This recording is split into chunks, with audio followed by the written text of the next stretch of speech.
Yay. Hello. Welcome back. Welcome back. Jaelyn and I are doing a take two. Welcome to Here We Grow.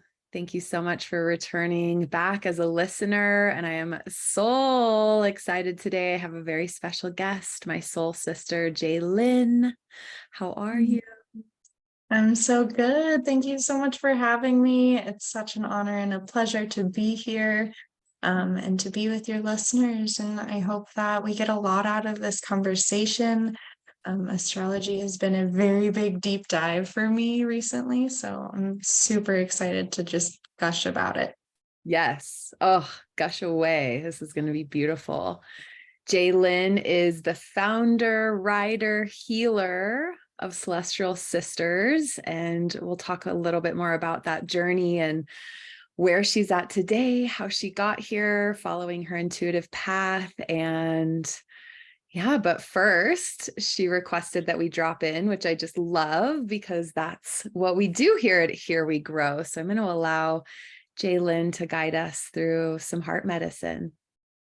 Beautiful. Thank you so much. So I'll invite anyone who is available for this or, wants to just go ahead and place a hand on your heart.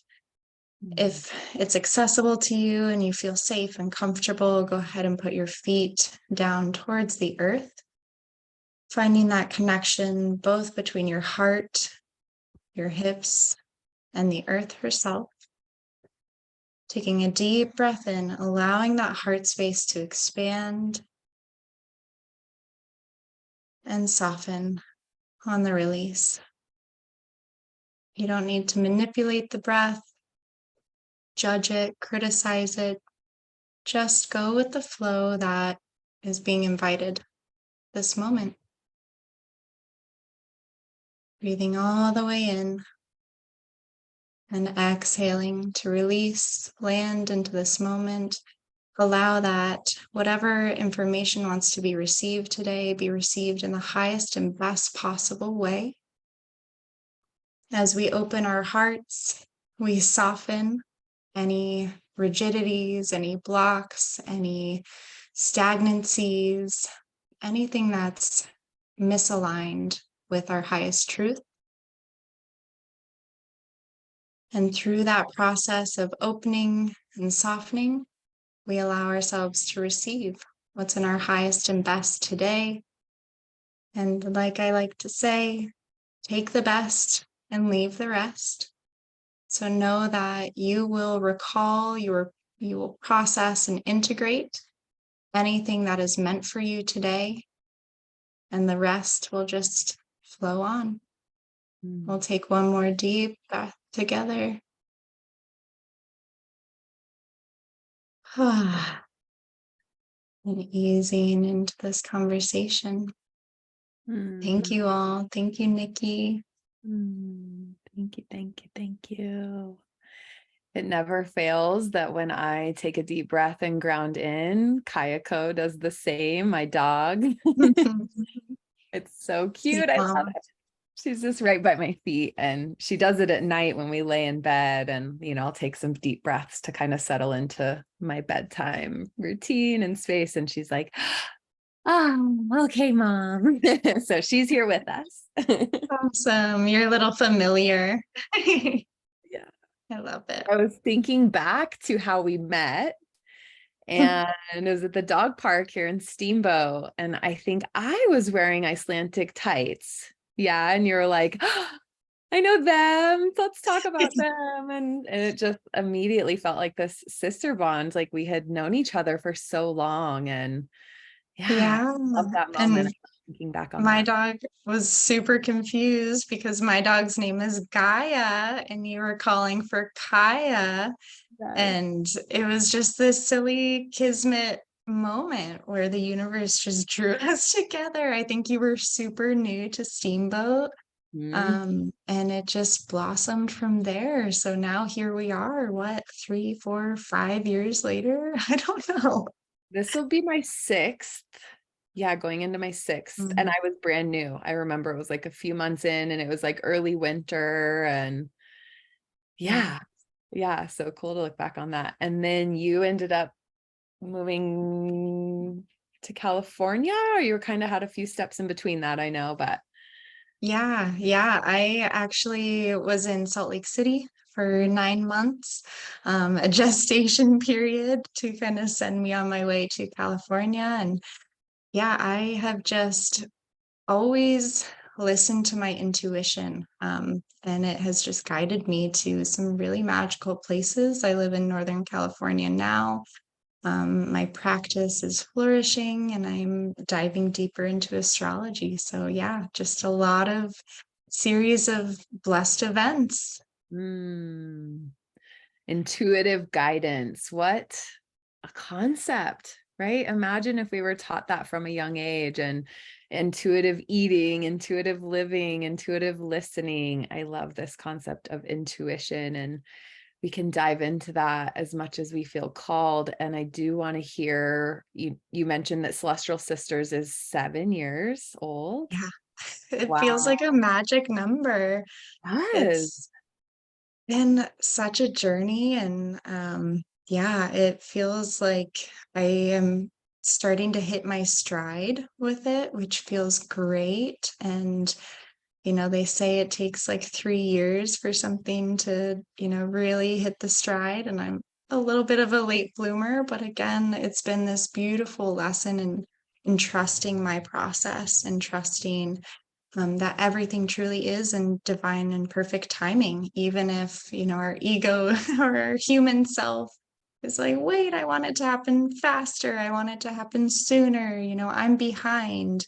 I think that's definitely been a process for me to grow through. Mm. Do you think finding your home in California, like I just feel like a lot of things have connected for you nature wise and growing wise, as far as your garden and grow for medicinal and your CBD stuff, and like just really literally finding roots there? Do you think that having that and having that foundation has then helped you feel stronger to take this to the next level, and Yeah, it meant you being in the right place to grow strong? yeah, 100%. And my life started to find more of a rhythm.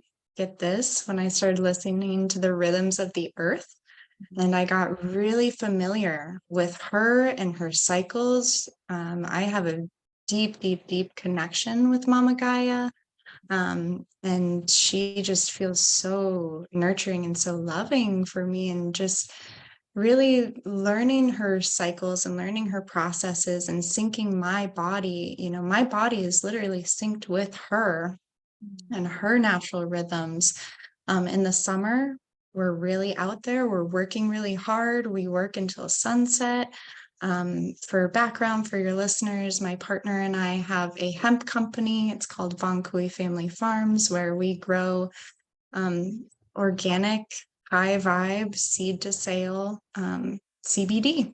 But we specialize in rare cannabinoids, and that's been a very beautiful process of bringing me to the earth. And like you said, just growing roots, and understanding it kind of weaves back into that process, like I said, of just trusting the divine timing of all things. What other rhythms are you finding? That's a good question. I think for me, like I said, in the summer, we're really out, lots of energy. In the winter, we kind of go in and we just rest a lot. Other rhythms include really managing my time has been interesting, but allowing for the space when, the other night I was like, I need to go do some things. I have tasks, errands, chores, these sort of things.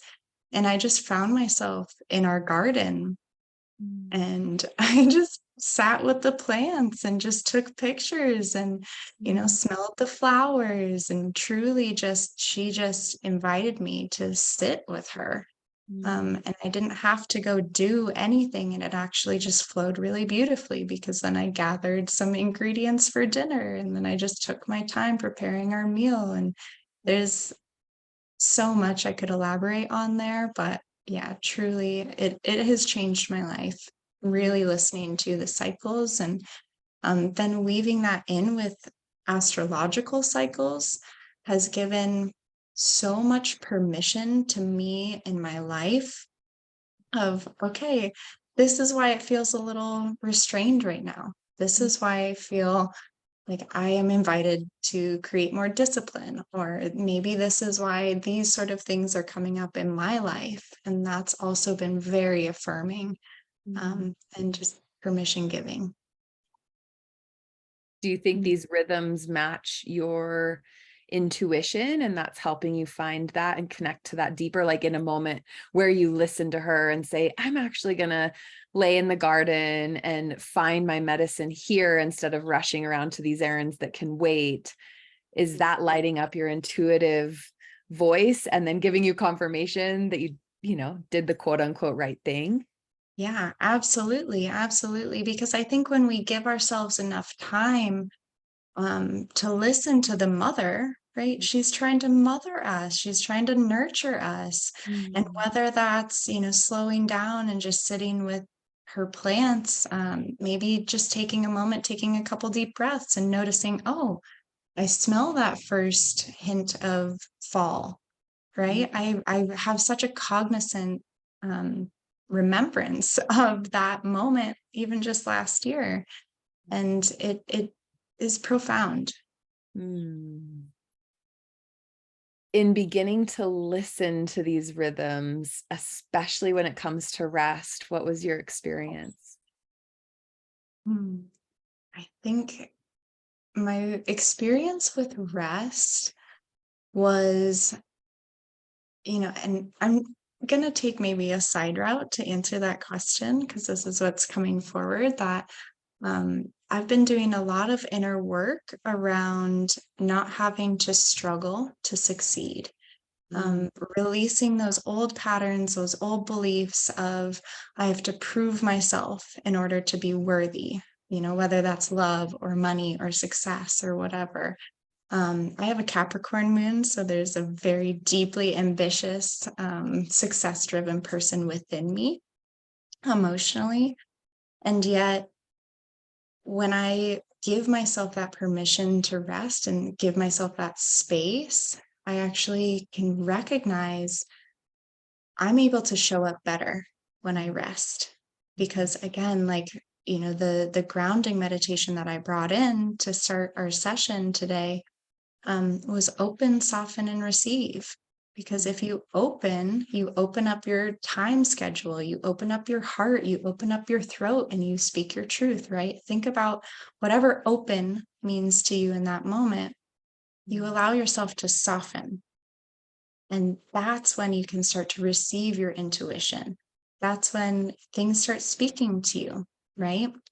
It's when we're gripping so tight and trying to force things, improve ourselves, and struggle, that everything gets restrained, everything gets tight, and there's no flow. Mm. So I hope that answered your question. Yeah, it sounds like you had been practicing that already and noticing how important this almost filling of our own cup first in a way. We live in such a masculine driven system, which is beautiful. It gets a lot of things done. But like you said, it's like prove, prove, prove. I'm busy, so that means I'm successful and accomplishing things. But if you're just running dry all the time, you're not good for very long, right? Like that burnout and then the frustration. And I always giggle when people say they don't have time to do meditation. And then some of the older gurus that are like, then you should do double the time of meditation because it really truly creates time. And this slow down, whatever meditation looks like to you, right?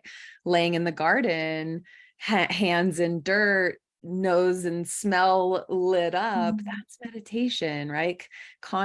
Consciously cooking your food with food you've grown, and being aware is meditation. And so I think that all flows together with this stillness and with this rest. And I know for me it's been a learned behavior, because I always thought, like, if I rest too long, I might get stuck there and then I will like fail, or then I will never Mm. get the ball going again, or whatever that felt like. But then I'm discovering exactly what you said. It's like, no, if I'm tired and I rest, even if it's for a day, the next day, the next week feels like I have more to give. So I just love how beautiful that is, that that's matching with Mama Gaia and her rhythm. Because if she never rested, right? If we had sunshine all the time, it would be a hot, dead desert.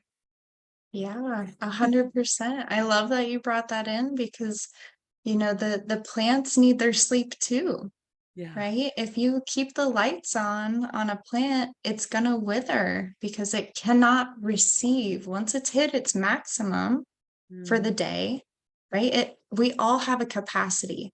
And when mm, we try and push past that capacity, it actually is doing the opposite. It's draining our resources because again, we're holding on, we're trying to push, we're trying to move,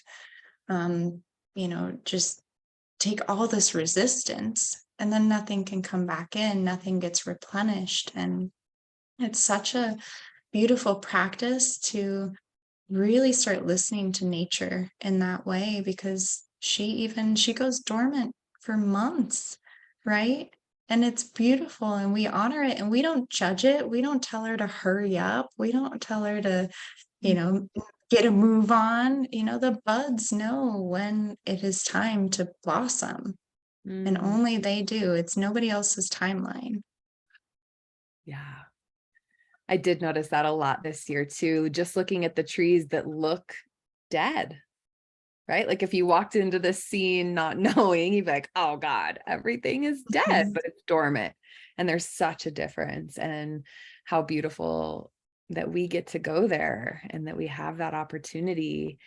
And I'm just curious for a little nugget here for listeners. Let's just put ourselves in the place of somebody who does feed off of that goal driven success, doer, maybe giving to everyone. Maybe it's a mom with children who's running a household and a business, like all these things. Maybe she's in the city or he's in the city, and just like they have no idea how to step back and how to even begin that. Do you have something really simple of where to start? Like where would someone like that start?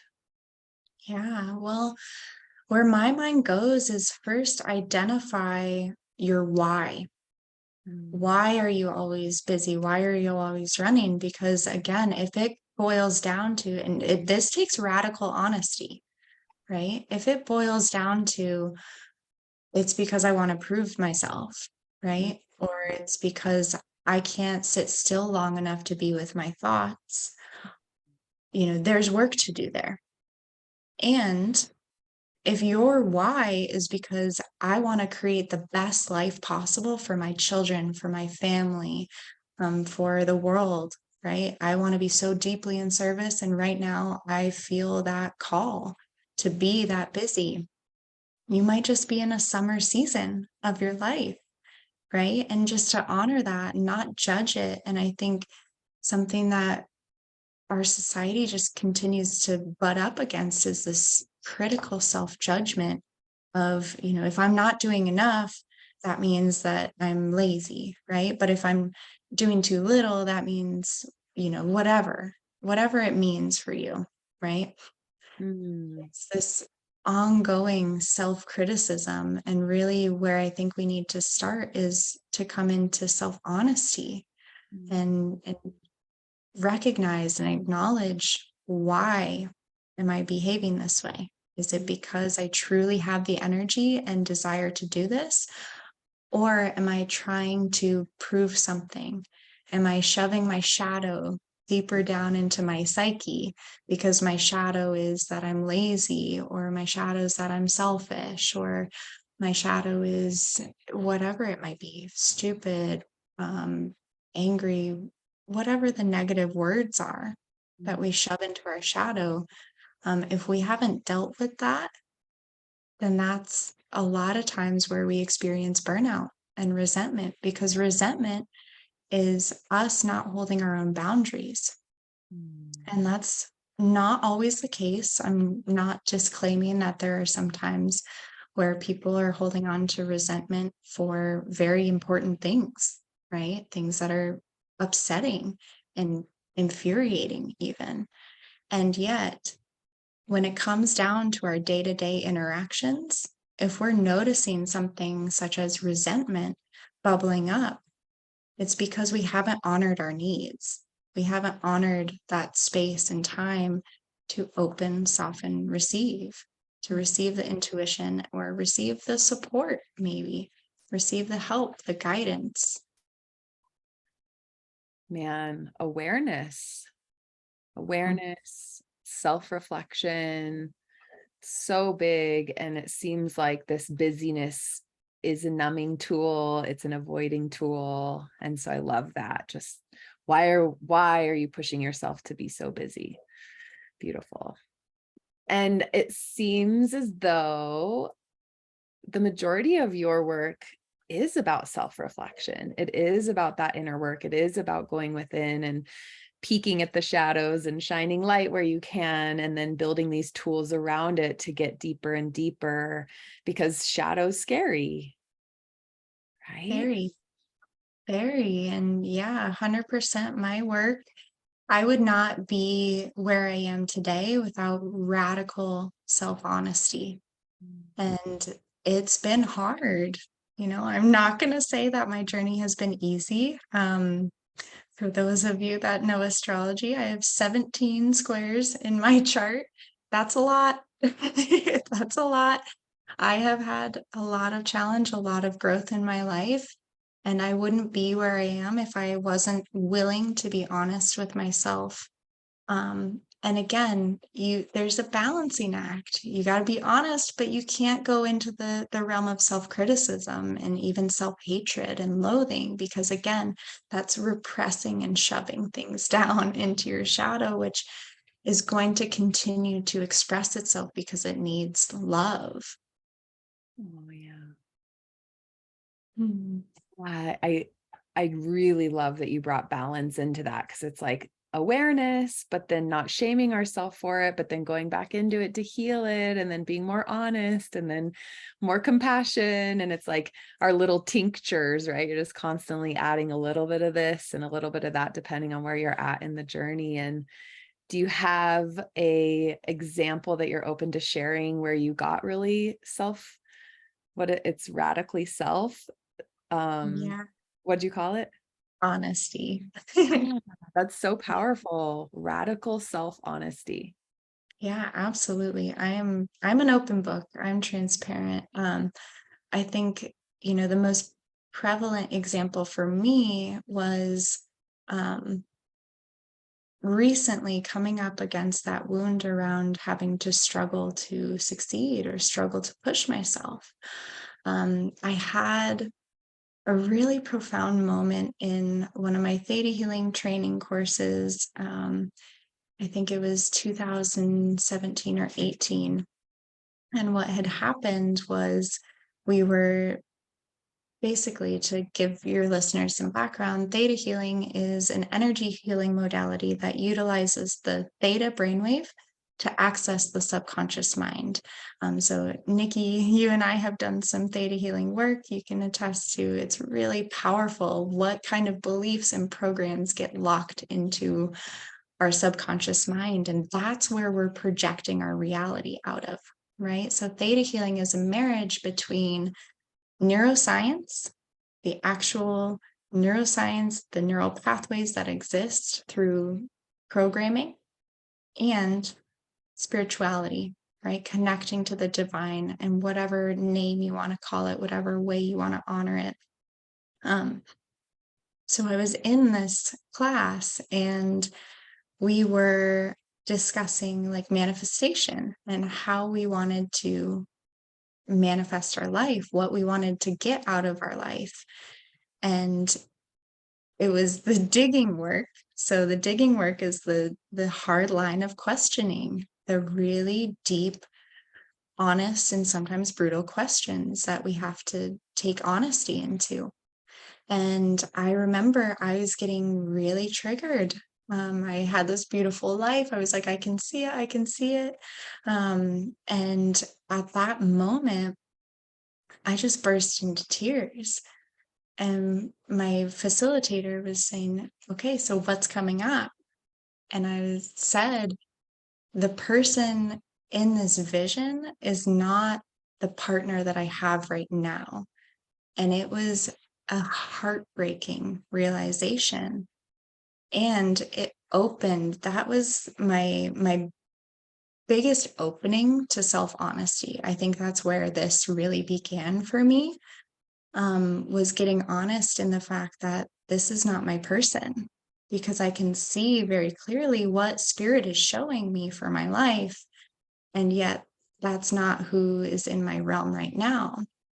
So we did more digging around it, and I found that I had vows of obligation. So energetically, vows are very strong, right? If we take a vow in another lifetime, it will carry through our lifetimes. So a lot of people feel these obligations or these vows, right? That they don't fully understand or even know exist, but energetically, your soul is carrying them. And, that's why some people still feel married after they've been divorced for 10 years, right? It's because that vow still exists. And I found through this digging work, and with my facilitator, that I had these vows of obligation. I had obligations to everything. And that's what really set me off on this path that, within 6 months, I think, let's give it a year, a little more generous. Um, After releasing that vow of obligation, I released that relationship. I released my job. I released my hometown. I moved out of my hometown. I moved to Salt Lake City. Like I said, that 9-month gestation period in Salt Lake City. And at the end of that, I was manifesting my next move. I was manifesting my true partner that I saw in that vision. I was like, if that guy's not it, I'm ready for the next one.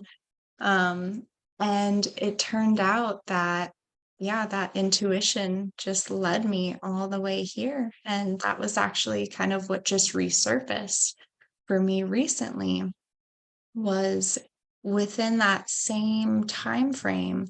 I also found these beliefs of I have to suffer to learn. I have to suffer to grow.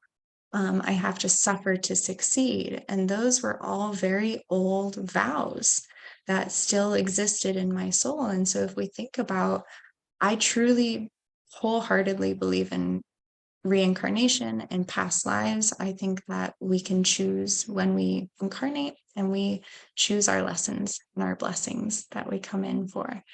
I firmly believe that for myself.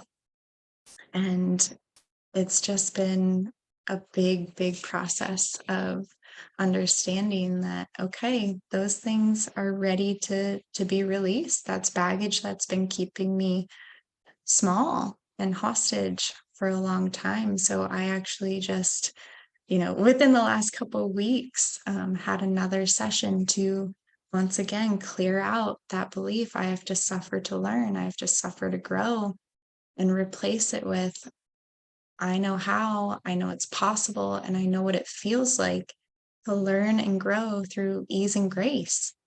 And that was weird. Talk about, how addicted we are to the hustle and bustle, to actually sit back and feel what it is like to learn and grow as a soul through ease and grace without needing to suffer, right? Because the more I suffered, the more worthy I was, right? The more I suffered, the stronger I proved myself, because I was strong, right?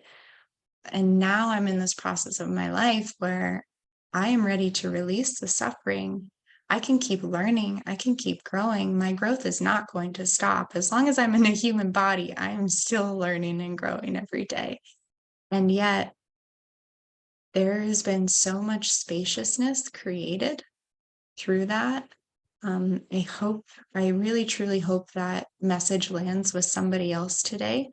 I hope that opens up some trains of thought and maybe some new connections, because that has been a very profound shift for me, and in recognizing that healing can be easy.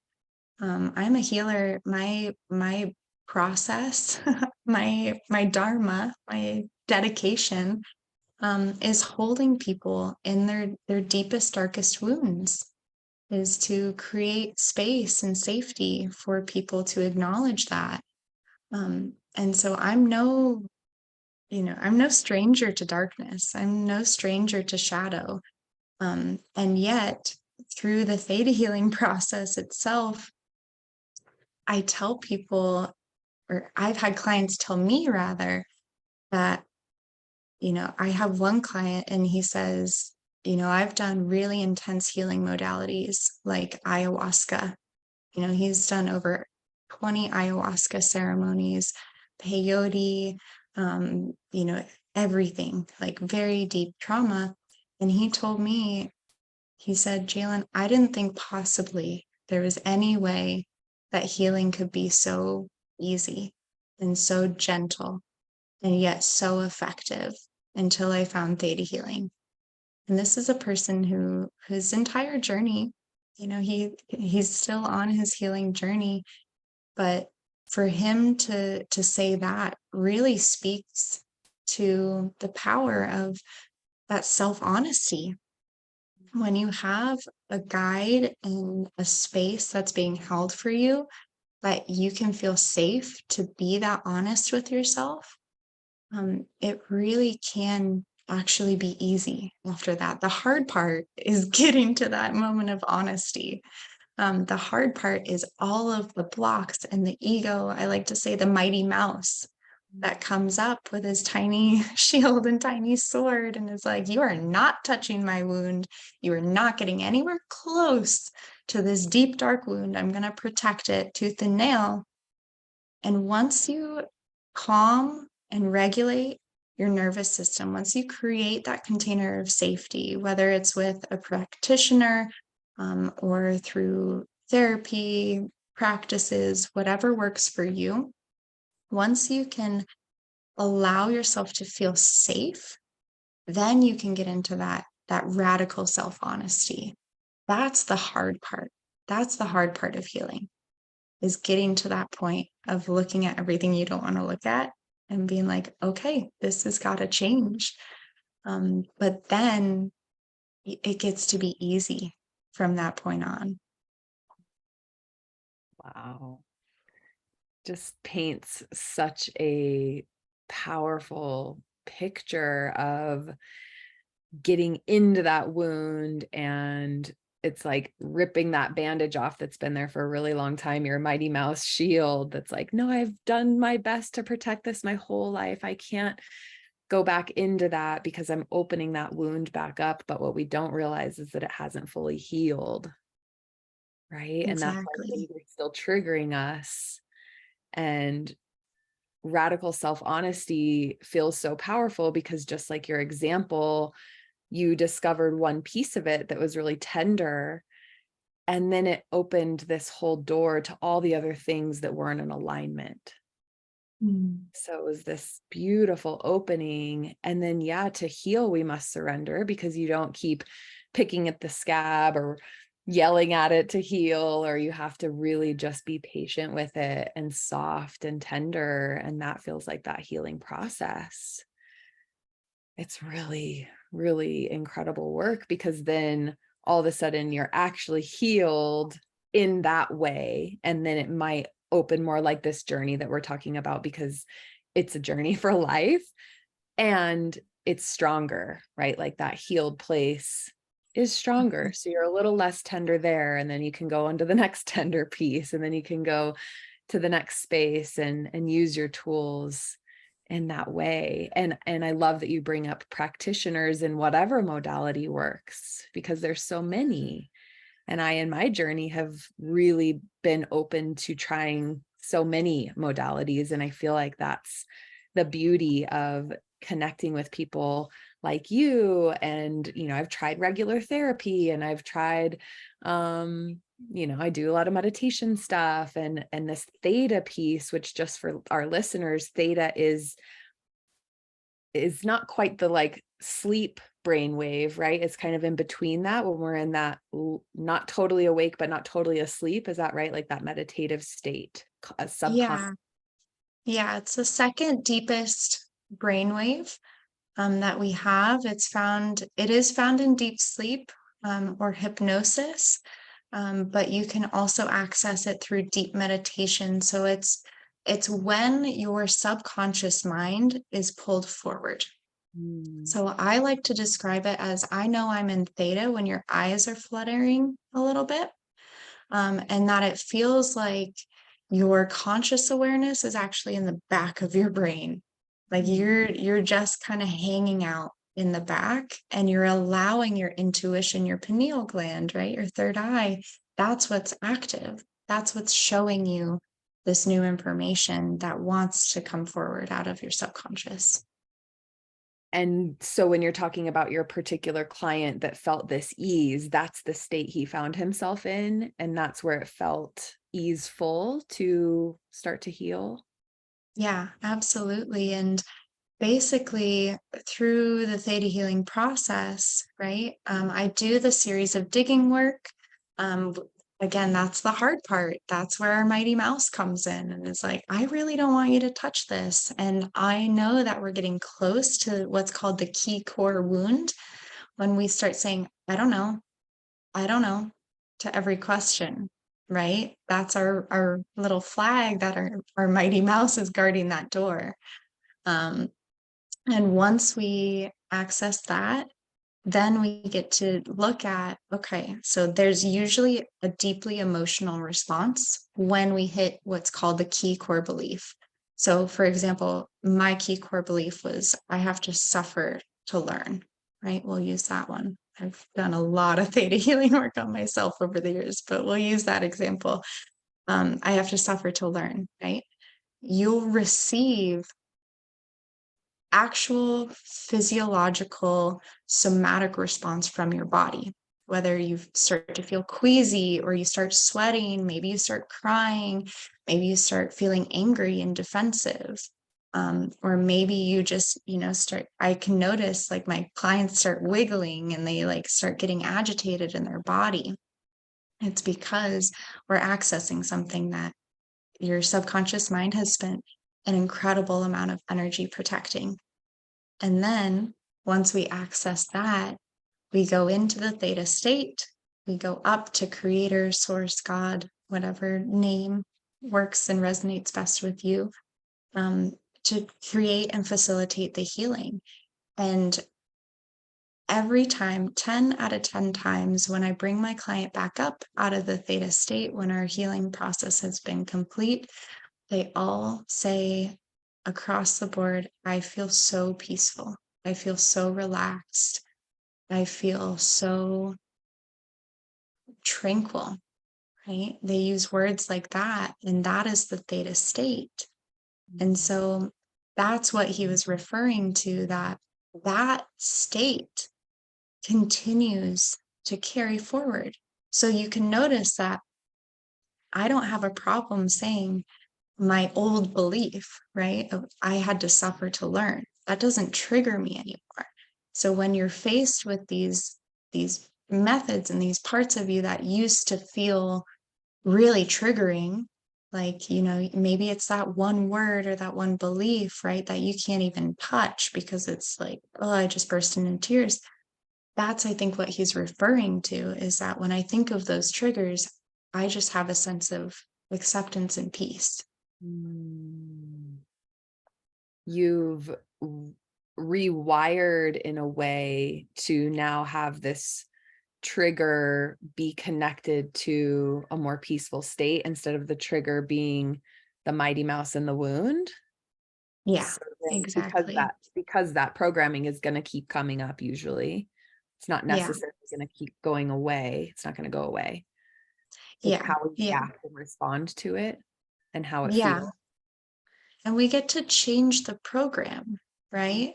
So instead of, for my example, having that belief and that neural pathway, because again, to break it down for your listeners a little bit more, neural pathways are just electrical lines of energy that connect synapses in your brain, right? So a synapse firing is a thought. So think about it this way. Electricity follows the path of least resistance.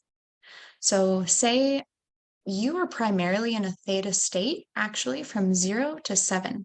I don't know if people know that. Yeah, the first 7 years of your life, you're in a primarily theta state.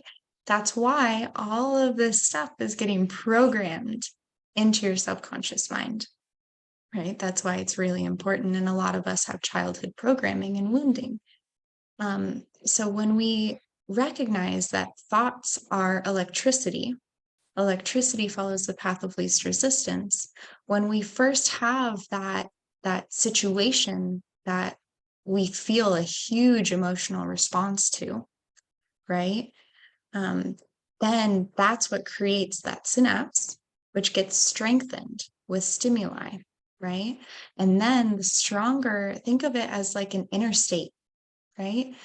Eventually, once we have that inner state going, if it's a maladaptive, poor thought pattern that's actually not helping us, but did serve us at one point to keep us safe, or to keep us loved, or whatever the root reason was, the why, that that inner state becomes the quickest route for that electrical wire to run, right? So that's why when somebody gets triggered, oh, that's why I'm unlovable, right? Mm. That's why I can't do anything right.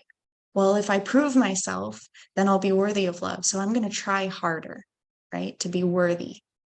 Okay. So do you see how that's connecting? And when we take that through the theta healing process, we start to deconstruct that inner state. So we tell that inner state, hey, thank you for everything you did for me. You taught me a lot.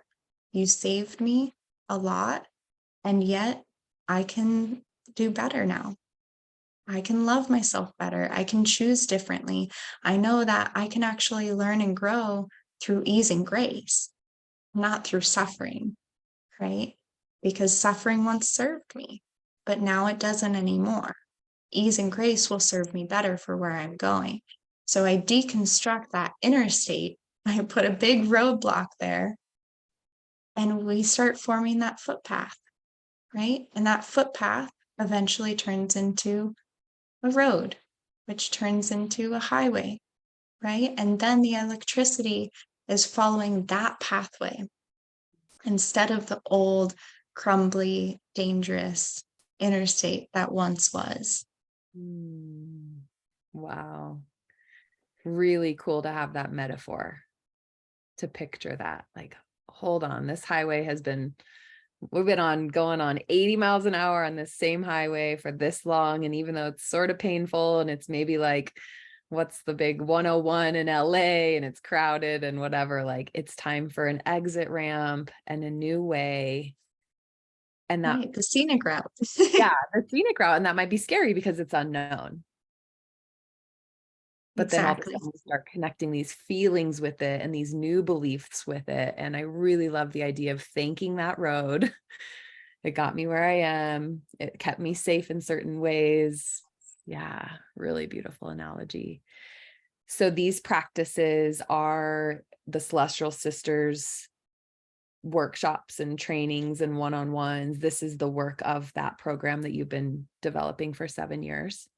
Yeah, absolutely. And, Celestial Sisters has been a series of synchronistic events to come to this point. And yeah, Theta Healing was the beginning. Well, yoga teacher training was the beginning.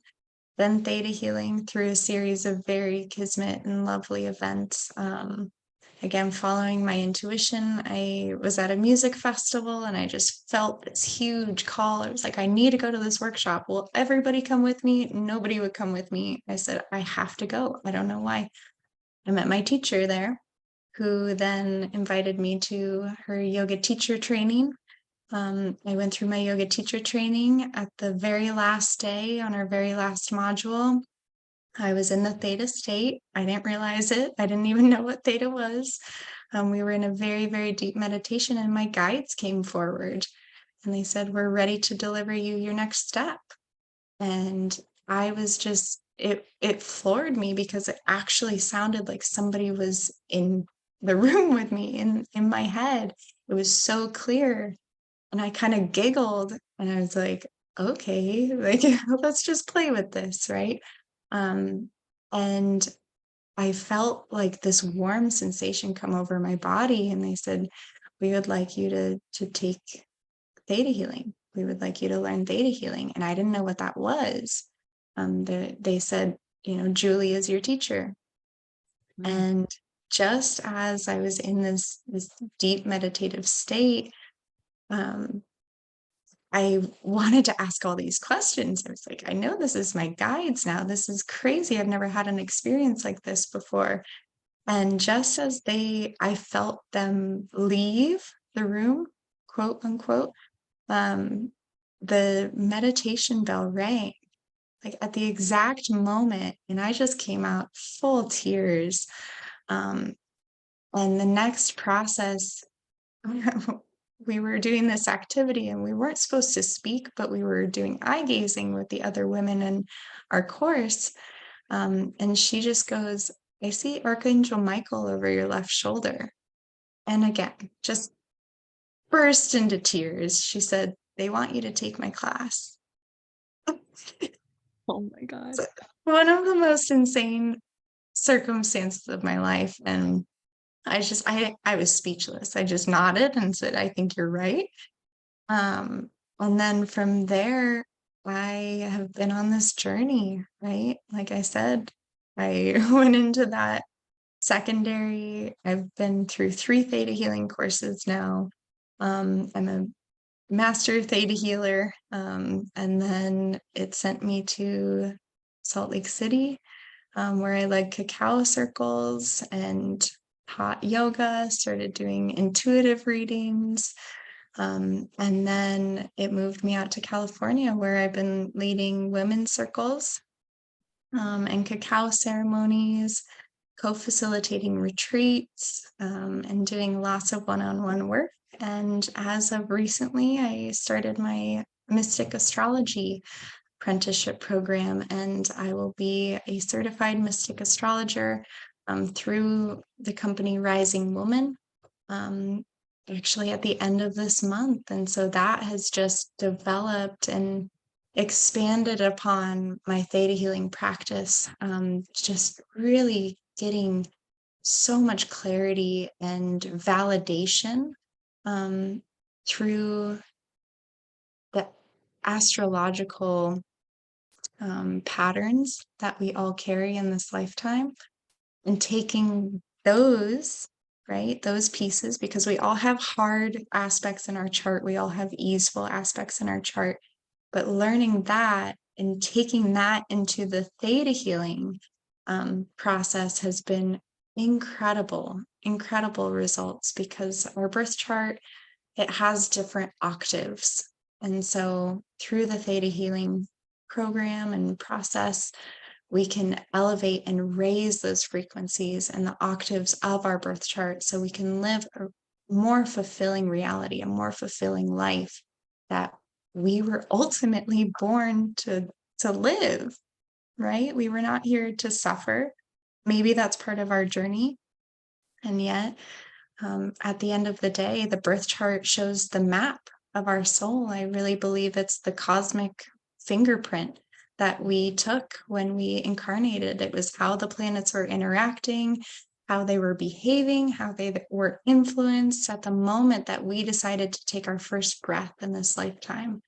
And there is just so much magic to be had there. And it's been a wild journey, but I'm very grateful for all of it. This next phase feels so natural. I recently had a reading with you, and I've had my birth chart read quite a few times, and I had a astrological tarot business coach for a few months, and she was incredible. And I really loved that she delivered it in a way that I understood, and to then tap in with you, and it was deeper on different levels. And it just made me realize that this blueprint is so vast and so detailed, and sometimes it can be really overwhelming. And like you said at the very beginning, what's your phrase? Take what will Take the best and leave the rest. I yeah. got that from Shaylana Aina of Rising Woman. I love it because it feels like there's so much coming at you when you do readings like this, but then the more that I do it, the more that I read about it, the more that does stick. And then, the rest flows, but then it comes back around at some point and it sticks in a different way because I'm almost ready for it in that moment. My soul is like, okay, we've kind of mastered this piece and this piece and this piece. Now let's bring in this, right? Because at the beginning, it starts with your sun sign and you're like, oh, cute. I'm this sun sign and I'm going to totally lean into that. And then I got like moon and rising and I was like, what? My mind was blown. And then Courtney worked really diligently on like my north and south notes. So then I like really leaned into that, and you so beautifully brought in even more. And I know that you had mentioned that there was a couple of those pieces that you wanted to talk about. And I think it's a good segue into that, to just, if you feel called to say anything about learning about your birth chart, and just for maybe somebody that's like brand newbie, of course, I love that it is the stars and it is scientific in that way. It is the time, the exact time you're born, the placement physically where you're born in this world, and how everything is aligned. Right, exactly. So I think for the brand new newbie, you need your accurate birth time and location. But the first thing that a lot of people find so much validation in, is actually your rising sign. So most people know their sun sign. And then learning your moon sign is your internal feminine intuitive side. It's also, it rules a lot of your inner world, and shows up in your emotions and how you process the world around you, how that internal process looks. And then the rising sign is the role you play in the world. What are you here to do in this society, in this world?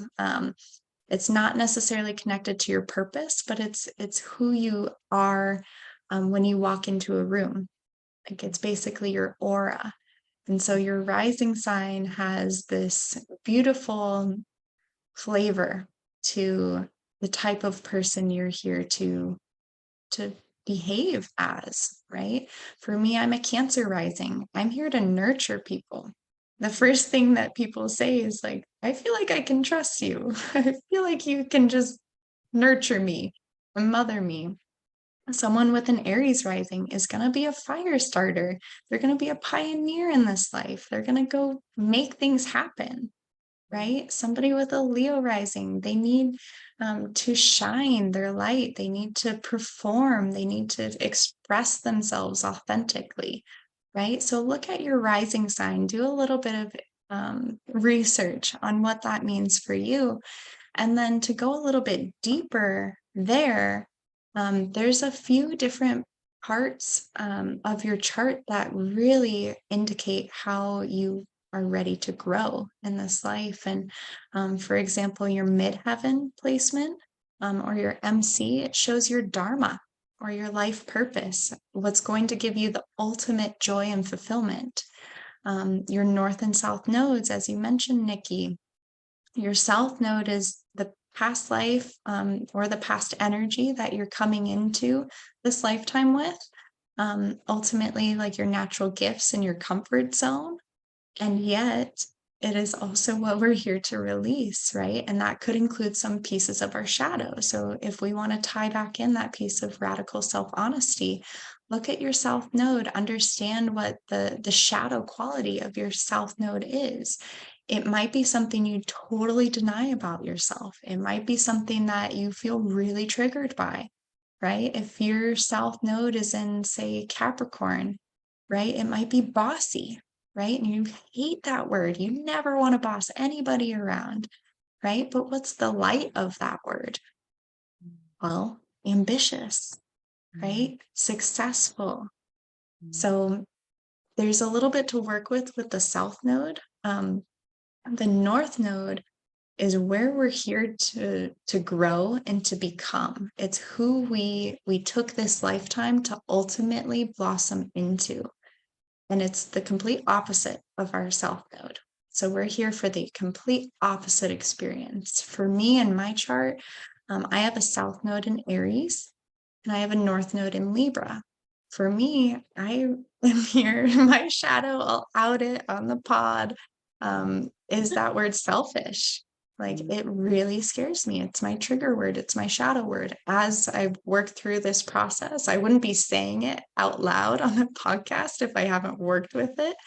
I'm ultimately meant to integrate, to process, and to heal that part and move into the gifts of it, right? Which are a pioneer, right? Fearless, brave, and take that piece into Libra, which is all about balance and harmony and selflessness.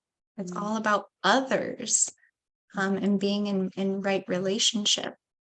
So the nodes are really important because your north node is going to be the jungle. It is scary as heck to even think about going into the jungle, right? It's not somewhere you're very comfortable with. And yet it's that little voice in your head that's always calling to you. That's always saying, hey, you're not going to feel fulfilled until you come sit with me, until you come feel this magic. And so it's ultimately our highest growth. I'd also say Saturn is a great placement to understand. Saturn represents our karma and what we're here to learn lessons around for our highest soul's evolution. I like to say Saturn is like Dumbledore, or Gandalf. He's like the wise old man that may throw you hard lessons, boundaries, restrictions, limitations, discipline, in order to grow, in order to accomplish and to move through the lessons that we came into this lifetime to resolve. Because karma is not, karma is going to come get you and punish you. Karma is not punishment. Karma is simply unresolved soul energy that we're here to grow through. So I think Saturn's really valuable. I think also any squares, I kind of mentioned that. Squares are aspects in your chart. It's when two planets are in a 90-degree angle to each other. That creates a lot of friction and tension. And yet it is our growth edge. It's that conflict resolution that we get to learn. And squares show us where we're here to do our work. So there's a few different places that I could just nerd out on about. But lastly, personally, I think Chiron is my favorite part of the chart. I think I introduced you to Chiron in your chart. Really, really powerful. Chiron is ultimately, he's called the wounded healer. He's an asteroid or a small planet, depending on who you ask. But ultimately, Chiron is our eternal wound. And once alchemized, our greatest blessing. It's our greatest service to others. So again, in my chart, I have Chiron conjunct my sun. So what that means, the sun illuminates my wounds to the world. Hence why I am just transparent. And yet I can't heal, there's other aspects in my chart that describe my wound. I'll save that for another podcast with you.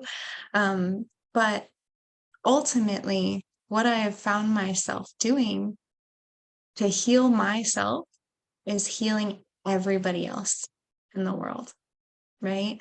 So Chiron is part of our dharma as well, because we take our eternal wound, the one that we bear, and we alchemize it. So, for example, if somebody has their Chiron in Gemini, oftentimes it says, I'm misunderstood. I can't be heard. It's the wound of words, right? And so if you alchemize that, I've talked to many people in their chart who actually become teachers, right? So say you have a learning disability, maybe you go teach special education, right? That's an example of that I've seen in real life with my clients, as their alchemization of Chiron. So there's so much magic to learn about your birth chart. And yeah, I'll stop there. Oh, it's so good. There's so much. There's so much. It just blows my mind how deep it gets and how relatable. And especially when you find somebody that you receive their medicine really with ease and flow, like I do from you. Because then when something that's such a big concept and quite a bit to wrap your head around, you can actually receive it. I mean, there's certain parts where you're like, okay, wait, hold on, I need to process that. So taking a ton of notes. I love this idea of Chiron and the alchemization, because it's like taking what you consider or could be seen as your weakness and turning it into your strength. And you explained it to me like the warrior is wounded, right? It has the bullet in its arm still, or the knife that it was stabbed in war with, or whatever it might be in this like battle. But it digs deeper to find this ability to still heal and share while healing self in the most Yeah, balanced way as much as possible. I know it just feels like that's a difficult concept, I think, but really powerful. yeah, We'll be healing forever.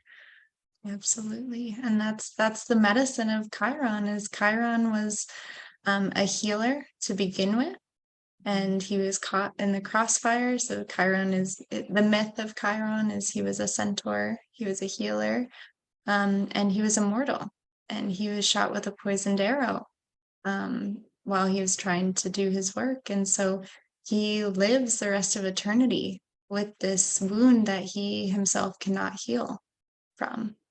And yet he heals the rest of the world. It makes me emotional because it's just truly so powerful when we take that into ourselves, our lives. Okay, what is my greatest wound? What can like we said earlier, it's not necessarily that you just magically heal and you don't feel anything around these wounds, right?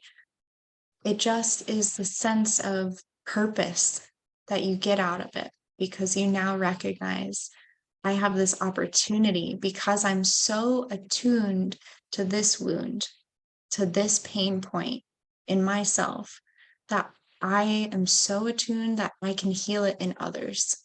Even though I can't necessarily fully just leave this behind and alchemize it, or you can't alchemize it, you can't necessarily just disregard it or ever let it go, but you get to release the pain of it, I guess is what I'm trying to say.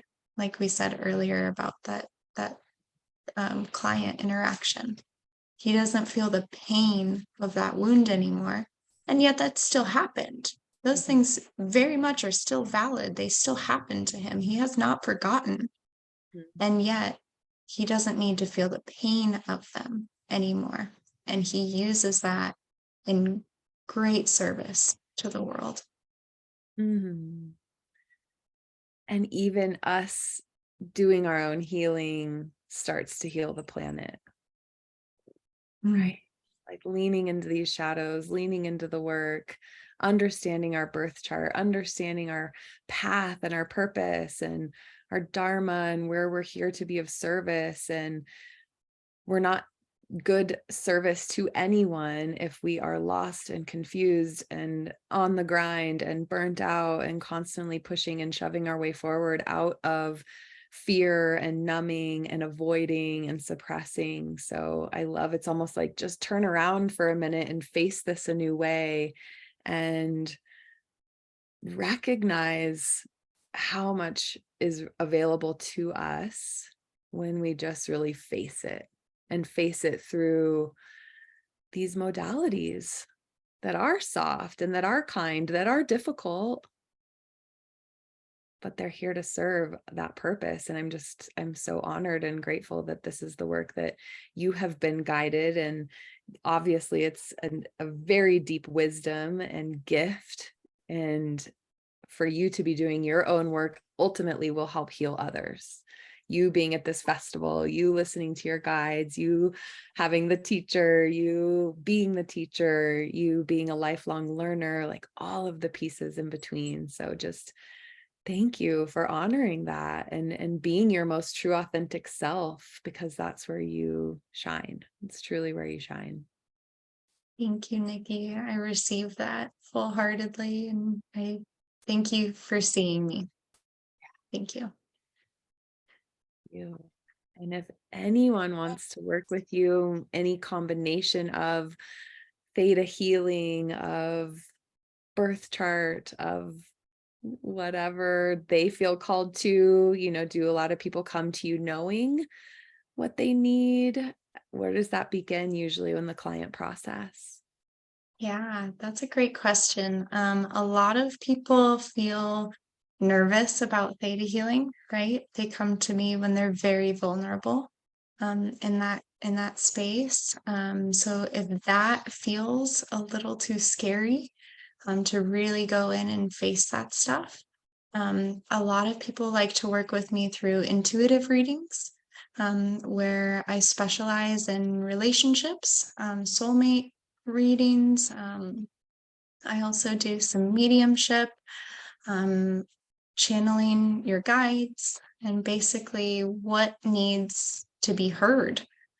So that's a really good access point, because I tell my clients I'm never going to say anything that your soul isn't ready to deliver you. That is my honor code as a channel, as a spiritual guide. Nothing will be presented to me that you aren't ready to hear, in any capacity, whether it's theta healing, intuitive readings, astrology.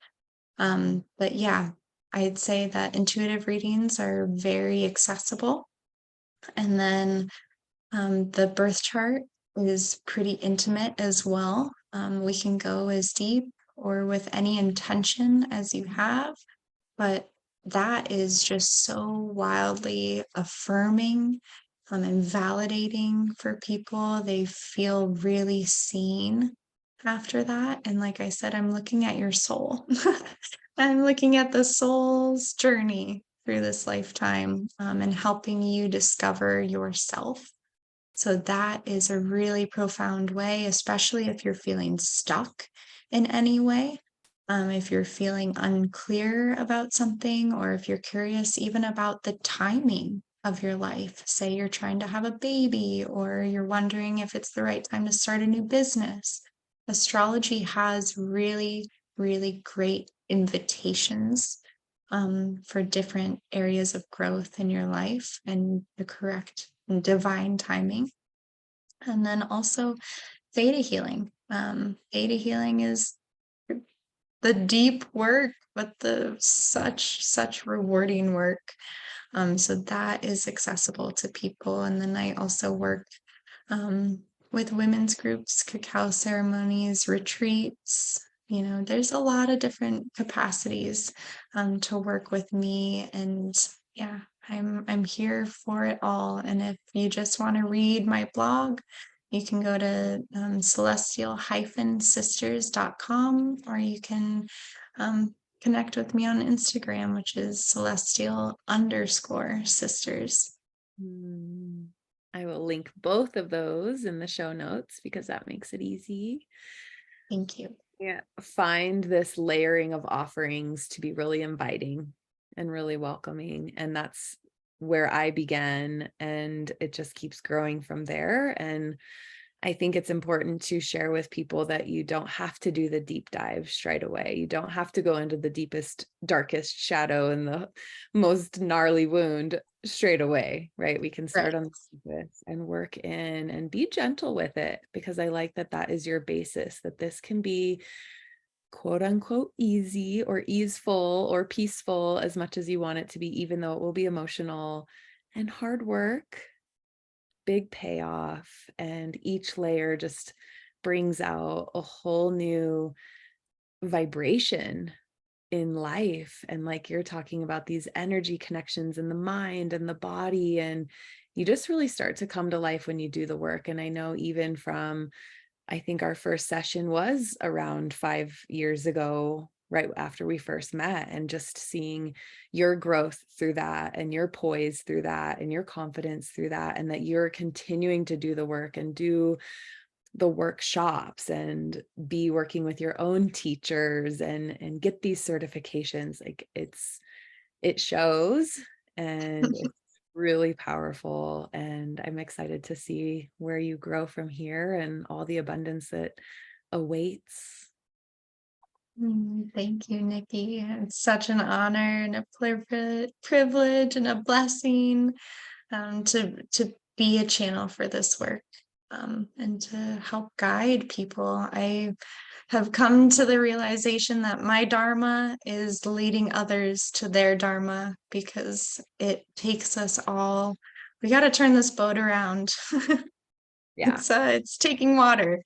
So Yeah. that is my duty and my purpose, and my joy, truly, as well.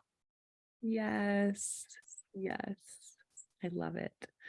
Well, be on the lookout. I just have a really great feeling that you'll be back on the pod, and whatever capacity that is, maybe sharing astrologically what's going on for the collective, or maybe we do a reading for me or someone else, or whatever feels right. But just to keep giving people samples of this work that feels like non-traditional therapy, but that is so, so therapeutic. Like I want this to be as mainstream as possible. So we heal together, we rise together. Mama Gaia loves that. She needs that. Let's do this. Awesome. Yeah, Thank you so much. beautiful, Nikki. And thank you all for listening. I hope we get connected soon.